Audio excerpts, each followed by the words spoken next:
आजचं आंदोलन आपलं कामगार युनियनचं आपण राजे प्रतिष्ठानकडून आपली संघटना या आंदोलनामध्ये सहभागी करून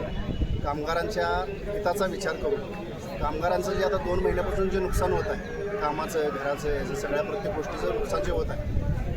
तर अजून मोबदला कामगारांना मिळालेला नाही आहे किंवा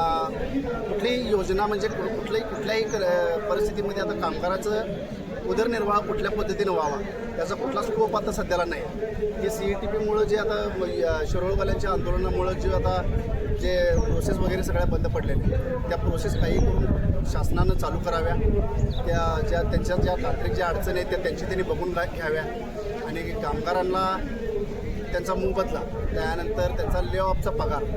जे आता 2 महिन्यापासून ज्या कंपन्या बंद आहेत त्या कामगारांकडे लक्ष कोण देणार त्यानंतर प्रत्येक कामगाराला बचत गट आहे बँकेचे हप्ते आहेत त्यांचे हप्ते कोण भागवणार अशी परिस्थिती निर्माण झालेली आहे त्यामुळं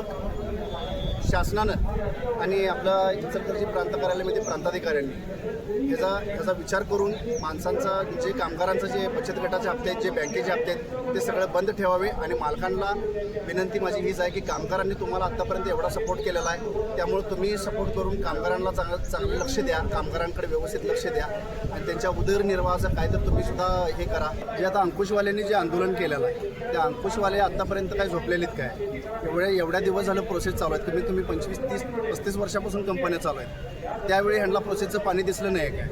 त्या फक्त एकट्या इचलकरंजीला जबाबदार धरून चालणार नाही ह्यात राजकीय कुठलंही धोरण किंवा राजकीय खेळी ह्यांनी करू नये अंकुशवाल्यांनी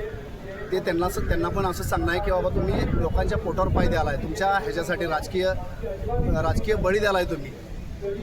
इचलकरंजीच्या लोकांचा स्टार्ट अंकुश